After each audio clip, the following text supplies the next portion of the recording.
On a reçu une nouvelle machine dans l'atelier. Elle prend de la place. Elle vient de la firme Kiditech et donc il me semble qu'en Chine on dit Shidi, donc c'est une Shiditech X+3. C'est une machine qui a des propriétés exceptionnelles. On a 600 mm/s en impression, 20 000 mm/s en vitesse de déplacement, un volume d'impression de 280 par 280 par 275. La spécificité de cette machine, c'est qu'elle a une enceinte chauffante. Ça va permettre d'imprimer des filaments un peu spécifiques, type ABS, nylon, etc., beaucoup plus facilement. On la déballe, on regarde ce qu'il y a dans le carton.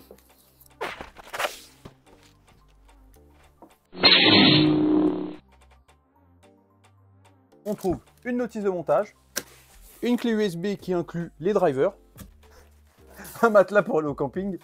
Je sais même pas comment faire pour la sortir du carton. Il y a des poignées sur les côtés.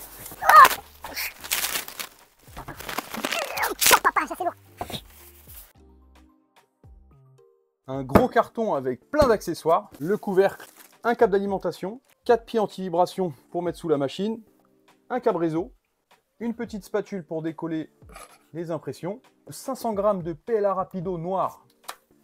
Ça va booster. Je suis toujours friand d'avoir une bobine et pas juste un échantillon de filament qui part en sucette à chaque fois qu'on le met sur le porte-bobine. Donc ça aussi, pour moi, c'est un point positif. Ah, ça c'est cool. On a un hot end complet. Ça c'est plutôt cool parce qu'on en a déjà un installé dans la machine. Et si jamais, soit c'est usé, soit c'est en panne, on a de quoi se dépanner. Et après, on en recommande un petit d'avance. Et on est tranquille et ça peut tourner tout le temps. Je pense que c'est une buse de 0,4. Un super tournevis Kiditech. Oh, il a l'air mais quali. Il n'a pas l'air dingue, hein, mais je sais même pas si je vais en avoir besoin. Ici, un petit kit avec un fusible, quelques vis, un jeu de clé à laine, une aiguille pour déboucher et une clé plate. Du stick à lèvres. Non, pas du tout. C'est de la colle pour le plateau. Pour ceux qui aiment mettre de la colle sur les plateaux, moi j'évite d'en mettre parce que j'aime pas nettoyer. Ici on a le support de bobine. A priori vous pouvez vous en servir de tupperware. Ah merde. Vous avez un sac de croquettes. Ce porte-bobine, il est entièrement étanche. Sa particularité, c'est que il a en bas un petit emplacement pour accueillir du silica gel pour absorber l'humidité de la bobine. Après, on verra à l'usage, mais ouvrir, fermer pour changer le filament, je suis pas sûr que je vais le faire longtemps.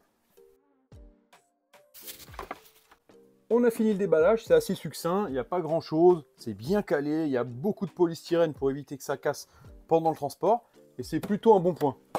Dedans, je vois d'ici qu'il y a des serre-flex, que la tête, que l'extrudeur est bien protégé avec du carton. On ouvre la notice et on regarde ce qu'il faut faire pour la mettre en fonction. Alors, dans un premier temps, ce que je peux vous dire, c'est qu'elle a de la gueule. C'est un look assez futuriste. Et moi, elle me plaît bien. Allez, petit point négatif. Les plastiques, les finitions plastiques sont pas dingues. Mais on leur demande pas d'être dingues, on leur demande d'être fonctionnels. Et sur ce point, à première vue, ça a l'air de le faire. La porte, c'est pareil. Alors, elle est aimantée. Ça, c'est un bon point. Par contre, les charnières, elles ont l'air un peu moyennes. Autre chose, c'est assez encombrant. On va prendre les mesures. Ça mesure 51 de largeur, 51 de profondeur et 63 de hauteur avec le cache. Sans cache, à 53. Et là, on peut voir à l'intérieur, je vous montre de plus près ce qui se passe. Une tête d'impression bien protégée avec du carton et un serre-flex. Ici, on a des serre-flex à retirer. Et de ce côté aussi, qui maintiennent le plateau pour éviter que ça bouge pendant le transport. Et ensuite, on voit là-bas au bout des petites vis à retirer. Qu'est-ce qu'on nous dit dans ce guide? Alors c'est curieux. Dans le guide, on ne nous demande pas de déballer l'intérieur de la machine. On nous demande tout simplement d'enlever les cartons, d'enlever le polystyrène et ensuite de brancher la machine. A priori, les instructions seront sur l'écran. J'ai oublié de vous dire, le guide est entièrement en anglais. Bon, j'ai fait toute la vidéo avec la notice en anglais, mais je viens de retrouver un truc. La notice est en français aussi. Ça m'a permis de travailler mon américain. I am American. C'est parti, on allume. Le bouton d'allumage, il est derrière.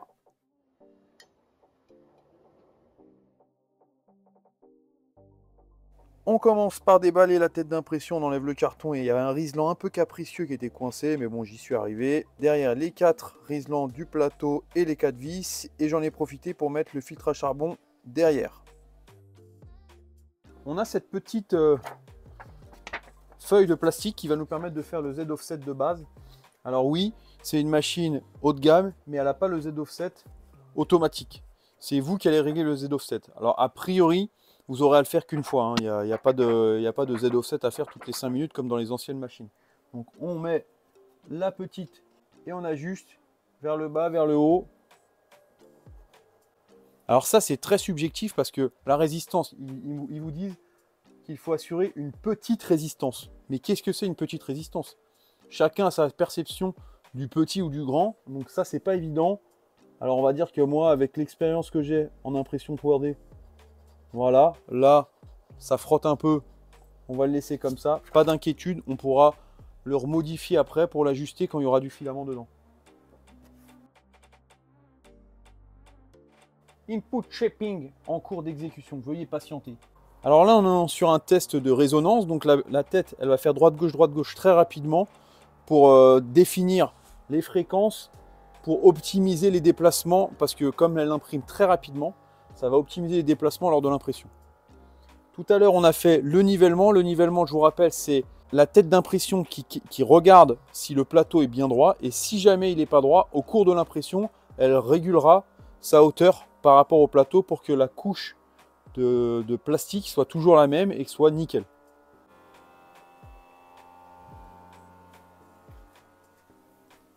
Alors une fois que le input shaper est fini, c'est maintenant là qu'on va mettre le filament dans ce fameux tupperware. Là, c'est un peu galère, hein, franchement, à remettre le filament dans le PTFE, tout faire passer, pas que ça se déroule, etc. C'est vraiment pas très pratique. Et on balance dans la foulée le premier print. Alors, le premier print est terminé, 12 minutes, on confirme. Les premières couches sont bonnes, l'arrière est très bon.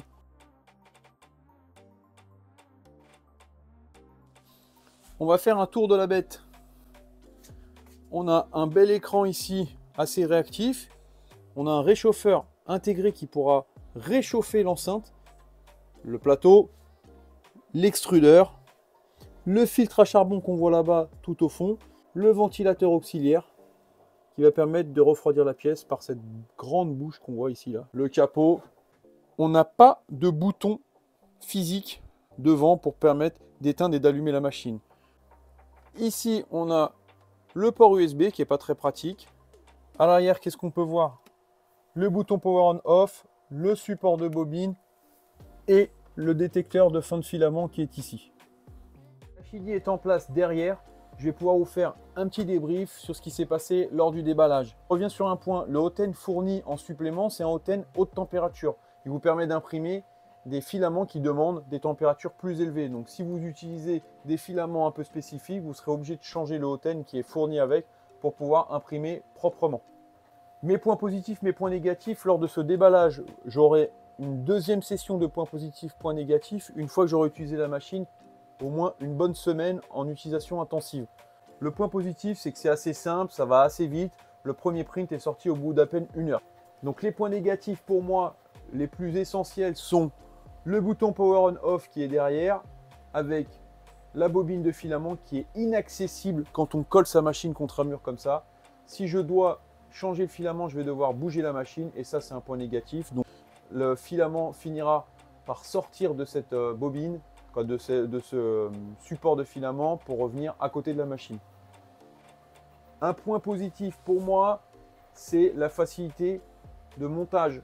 Il n'y a pas grand chose à monter, c'est très bien expliqué, malgré que j'ai utilisé la notice en anglais et qu'elle existe en français et qu'elle est fournie en plus. Vous avez vraiment toutes les choses à suivre et c'est très simple à utiliser. Le plateau, il a l'air de bonne qualité. J'ai fait un test, je ne l'ai pas nettoyé et j'ai lancé l'impression comme ça. Ça colle vraiment fort. Je suis étonné de ça. D'habitude, on tombe sur des plateaux où c'est un peu compliqué. Là, ça le colle vraiment fort. Et en plus, il est réversible. Si votre plateau commence à être usé, vous pouvez l'utiliser dans l'autre sens. Et dernière chose, Le physique de la machine me plaît vraiment bien. Je trouve ça futuriste, assez classe. Ça, c'est un goût personnel. Vous aurez le vôtre sûrement et il sera peut-être différent du mien. C'est parti pour une semaine intensive de print et on se retrouve tout de suite pour voir ce que ça donne. Voici une semaine que j'utilise cette machine. Elle a tourné une centaine d'heures et je vais vous présenter les quelques petits objets que j'ai pu imprimer. Dans un premier temps, comme d'habitude, on a printé le bateau. Il est de très bonne qualité, je vous le rapproche. Et tout ça en moins de 17 minutes. Derrière, j'ai printé le logo de Sheely avec un très bel effet texturé sur la plaque PEI. Et pour terminer, ce petit objet qui permet de tester les assemblages et la mécanique. Et donc là, elle n'a pas bronché, la machine a exécuté le truc très facilement. Tout ça avec le PLA Rapido fourni avec la machine. Ensuite, j'ai utilisé un filament d'une autre marque et j'ai fait ce Faucon Millennium. Il est au max de la hauteur qu'on peut imprimer parce qu'on est sur une impression qui se déroule comme ça, avec des supports. Non sans mal, j'ai réussi à l'imprimer. Malheureusement, j'ai eu quelques petits problèmes. Alors les problèmes, ils ne venaient pas de l'impression, ils venaient du porte-bobine de la machine. Petit point négatif et pas loin d'être le seul, mais qui se rétablit très rapidement. La machine, vous vous souvenez, je l'ai dit dans le début de la vidéo, elle a un porte-bobine type Tupperware là, où il faut rentrer le fil à l'intérieur, fermer, etc. Alors c'est cool pour l'humidité, mais par contre, enlever, remettre, c'est une vraie galère. C'était très long, j'ai pas du tout aimé l'expérience. Et la deuxième chose, c'est que mon filament à l'intérieur, il se déroulait. Il passait à côté de la bobine et donc il n'arrivait plus à sortir dans le PTFE. Et donc derrière, sous extrusion, fail d'impression.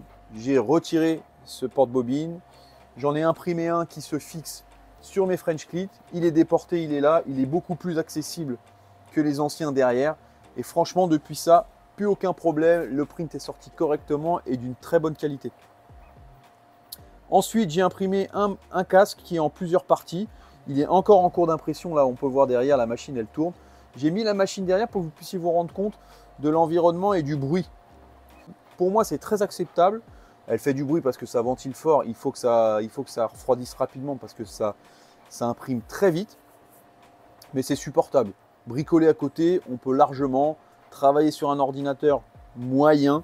Je pense que ça serait un peu mal à la tête au bout d'un moment, mais dans le bricolage, ça suffit et c'est agréable. Les points positifs et les points négatifs de la bête. On va commencer par le négatif en premier. Le porte-bobine, c'est une galère. C'est une galère. Je ne sais pas pourquoi ils ont fait ça. Alors peut-être pour essayer de se différencier. Mais pour moi, c'est pas du tout adopté. Il est enlevé. Il est sur le côté. J'ai même essayé de le mettre en déporté. Le fil il se déroulait quand même dedans et c'était le bordel. Donc j'ai arrêté. Je ne veux pas de ce porte-bobine et je m'en servirai plus.